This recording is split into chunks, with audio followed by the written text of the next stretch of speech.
Hello students, आज हम class 6 के चैप्टर 6 को पढ़ेंगे जिसका नाम है पेरीमीटर एंड एरिया।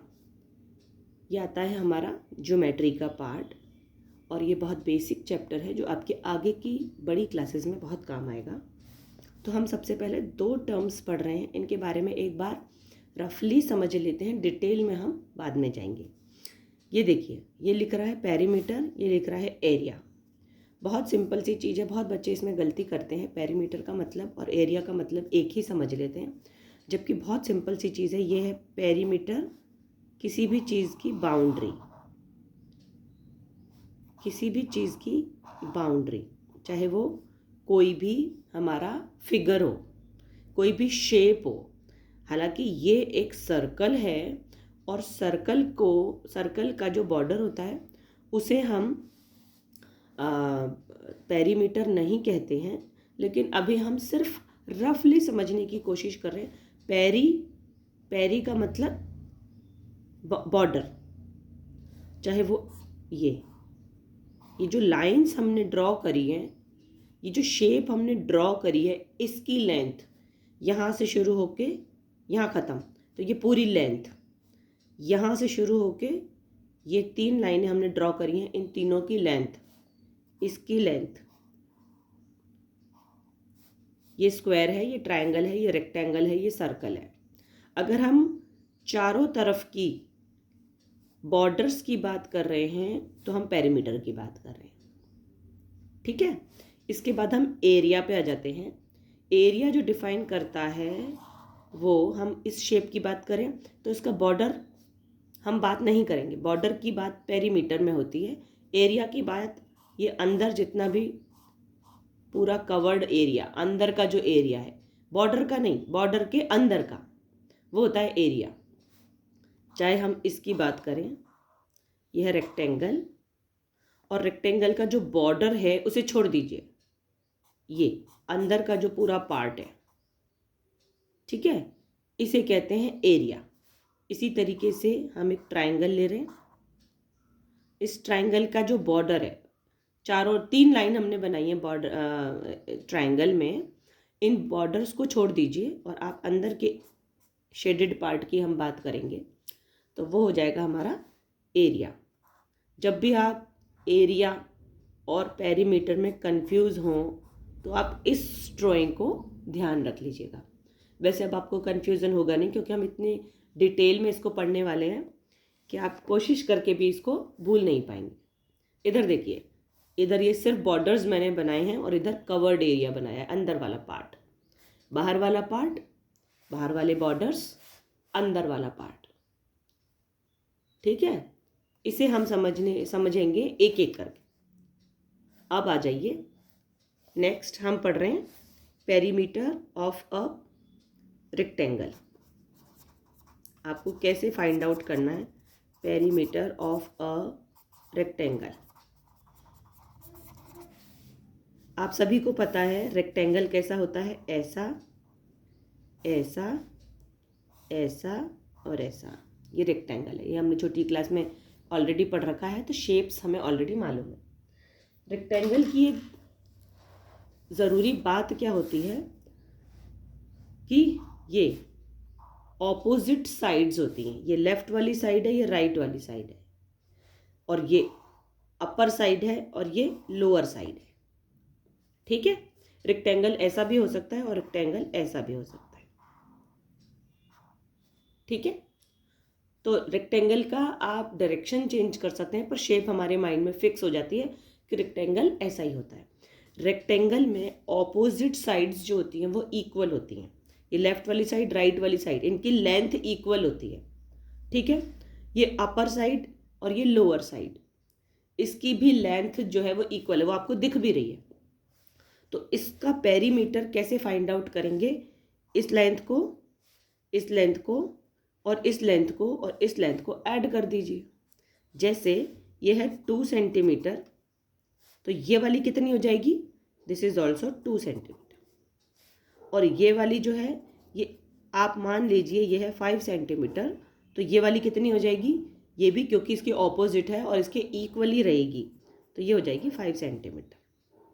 ठीक है, इसका मतलब हम इसको ऐसे ऐड कर सकते हैं, ये 2 लिया, हमको अगर पेरीमीटर निकालना है तो पेरीमीटर को मैं पेरी लिख देती हूँ, ठीक है, पेरीमीटर ऑफ रेक्टेंगल, ठीक है, is equal to sum of all sides, sum of all sides, इसका मतलब सम ऑफ ऑल साइड्स, जितनी भी साइड्स हैं उसकी, उन सबको हम सम कर देंगे, उन सब का।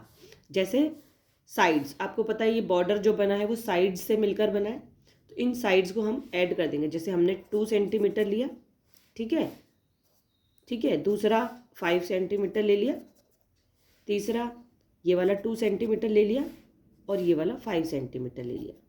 क्या हम इन चारों को ऐड कर सकते हैं? हाँ, इनको ऐड किया हमने, हमारा एडिशन आया 2 + 5 7, 7 प्लस, सॉरी यहाँ प्लस है, 7 + 2 9, 9 + 5 14। कितना सिंपल है, perimeter of rectangle sum of all sides, ठीक है, इसको हमने ऐड कर दिया और ये आ गया हमारा 14 सेंटीमीटर। यहाँ तक समझ में आ गया। लेकिन हम क्या करते हैं बच्चों, ये बहुत छोटा सा रेक्टेंगल है, अभी हमें बड़े बड़े लैंड्स का पेरीमीटर निकालना है। लैंड, बहुत बड़ी बड़ी लैंड होती हैं जो इस शेप की होती हैं, ठीक है, तो उनका फाइंड आउट करने का ये तरीका नहीं होता है, क्योंकि सम ऑफ ऑल साइड्स तो सबको पता है, पर उनका सम निकालना बड़ा भारी पड़ जाता है, बड़ा डिफ़िकल्ट हो जाता है। जब यहाँ नंबर्स बड़े हो जाएंगे, ये नंबर्स जब बड़े हो जाते हैं तो सबका एडिशन करना प्रॉब्लमेटिक हो जाता है। तो हम इसी सम ऑफ ऑल साइड्स को हम कैसे लिख सकते हैं, हम लिख सकते हैं एक फार्मूला के थ्रू।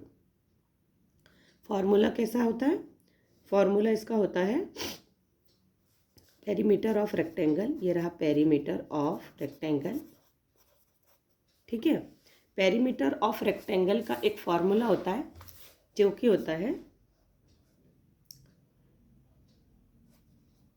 2 × एक ब्रैकेट बनेगा और उसमें लिखेंगे लेंथ प्लस ब्रेड्थ, ये होता है फार्मूला। अगर आप ये फार्मूला भूल जाते हैं, वैसे तो हम भूलेंगे नहीं, हम इतनी प्रैक्टिस करेंगे कि हम इसे नहीं भूलेंगे, लेकिन अगर हम इसे भूल जाते हैं तो आप सम ऑफ ऑल साइड भी कर सकते हैं, ठीक है, लेकिन ये फार्मूला आपको याद रखना पड़ेगा। अच्छा, ये फार्मूला आया कहाँ से, ये भी हम देख लेते हैं। देखो, लेंथ प्लस ब्रेड्थ, ये हम कर ही रहे थे, ये इसकी लेंथ होती है, ये जो ये वाली, ये होती है लेंथ, और ये होती है इसकी ब्रेड्थ। ये लेंथ क्योंकि ये ज़्यादा लंबा है, ये होती है ब्रेड्थ, तो लेंथ प्लस ब्रेड्थ, ठीक है, लेंथ को ब्रेड्थ से प्लस किया, ठीक है, उसके बाद हमने इस वाली लेंथ को इस ब्रेड्थ से प्लस किया, ऐसा हमने 2 टाइम्स किया है। लेंथ और ब्रेड्थ को प्लस किया, फिर इस वाली लेंथ और इस वाली ब्रेड्थ को प्लस किया, तो फिर हमने चारों को ऐड किया। आप ऐसे भी कर सकते हो, तो इसको ऐड कर दीजिए, या लेंथ प्लस ब्रेड्थ एक बार, फिर लेंथ प्लस ब्रेड्थ एक बार, यानी 2 टाइम्स, तो उसी से हमारा ये फॉर्मूला डिराइव होता है। आया समझ में?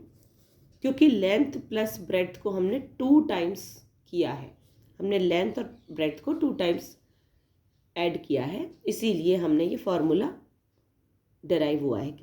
तो हमने क्या किया, हम एक एग्जाम्पल और ले लेते हैं जिसमें आपको ये वाला फार्मूला हम यूज़ करना सिखाएंगे। ये फार्मूला इसमें ऐसे एक हमने और रेक्टेंगल को ड्रॉ किया है, ठीक है, ये है ए, ये है बी, ये है सी और ये है डी। हम इसके कॉर्नर्स के नाम लिख रहे हैं ए बी सी डी, ठीक है, ये पॉइंट्स के नाम है, इसके पॉइंट्स जो 4 पॉइंट्स हैं, ठीक है। अब हम इस लेंथ को बोलते हैं, क्या बोलते हैं, ए बी, और इस वाली लेंथ को क्या बोलते हैं, बी सी, इस वाली लेंथ को बोलेंगे डी सी, और इस वाली लेंथ को बोलेंगे ए डी, क्योंकि ए से शुरू हो रही है, डी पे ख़त्म हो रही है। रेक्टेंगल के जो साइड्स हैं इनके हमने नाम बताए हैं इसमें, ठीक है। तो इस पूरे रेक्टेंगल का क्या नाम है, ए बी सी डी, इस साइड का क्या नाम है, ए बी, और इस साइड का क्या नाम है, बी सी, ठीक है। अब हमें इसका पेरीमीटर निकालना है, लेकिन साइड्स तो गिवन होनी चाहिए ना। तो हमने साइड्स को सबसे पहले क्या करना है, साइड्स के बारे में लेंथ पता करनी है। मान लीजिए हमने यहाँ लेंथ लिखी है 12 सेंटीमीटर, ठीक है, और हमने इसकी ब्रेड लिखी है 8 सेंटीमीटर। अब हमने इसकी नहीं लिखी, इसकी हमने नहीं लिखी है, तो हमें नहीं लिखी है इसका मतलब अंडरस्टूड होता है, ये ऑलरेडी हमें मालूम होता है कि क्योंकि ये एक रेक्टेंगल फिगर है, रेक्टेंगल फिगर में लेंथ जो है वो इस लेंथ के इक्वल होगी और जो ब्रेड्थ है वो इस लेंथ के इक्वल होगी। Opposite sides are equal in a rectangle, ठीक है। तो ये भी 12 है और ये भी 8 है, अब लिखने की ज़रूरत नहीं है। अब हमें केवल फॉर्मूला लिखना है, पेरीमीटर ऑफ रेक्टेंगल, ठीक है, is equal to 2 into L plus B. ये हमने सबसे पहले फॉर्मूला लिख दिया, ठीक है। लेंथ तो हमें पता है, अब हमें ये पता है लेंथ कितनी है 8 सेंटीमीटर, ब्रेड्थ कितनी है, sorry 12 centimetre is length, 8 centimetre is breadth. तो हमने इसी फॉर्मूला को फॉर्मूला में ये लिख के हमें सॉल्व करना है। ये हमने किया, 2 के नीचे लिखा 2, इंटू के नीचे लिखा इंटू, ब्रैकेट के नीचे लगाया ब्रैकेट, एल के नीचे क्या आएगा 12। आप यहाँ पे डिफाइन भी कर सकते हैं, L is equal to 12 centimetre, ठीक है, and breadth is equal to 8 centimetre, ये आप लिख दीजिए। और उसके बाद आप एल के नीचे लिखिए 12 और प्लस, और बी के नीचे लिखिए 8, ठीक है। 2 के नीचे 2, इंटू के नीचे इंटू, 12 प्लस 8। हम सबसे पहले ब्रैकेट को सॉल्व करते हैं, 2 को इंटू नहीं करेंगे 12 से, क्योंकि बीच में ये ब्रैकेट बना हुआ है, तो पहले हम ब्रैकेट को सॉल्व करते हैं। 12 प्लस 8 यानी 20। अब केवल इन दोनों को इंटू करना रह गया, वो है 2 2 ज़ा 4 और 0। 40 centimetre is the perimeter of rectangle. अब आपका आंसर 40 नहीं है, 40 सेंटीमीटर है। मैं हमेशा अपने वीडियोस में आपको ये समझाने की कोशिश करती हूँ कि जब भी आपको आंसर लिखना है तो उसका यूनिट ज़रूर लिखिए। अगर आप यूनिट्स को इंटू कर रहे हैं, यूनिट्स को प्लस कर रहे हैं, आप लेंथ को ब्रेड से प्लस कर रहे हैं, तो लेंथ भी आपकी सेंटीमीटर में होती है और ब्रेड भी आपकी सेंटीमीटर में है, तो फिर आपका आंसर सेंटीमीटर में आएगा। Without centimetre your answer will be wrong, without any unit. ये आपका हो गया आंसर। आप कोशिश कीजिए, इस फॉर्मूला को याद कीजिए। मिलेंगे नेक्स्ट वीडियो में। Thank you.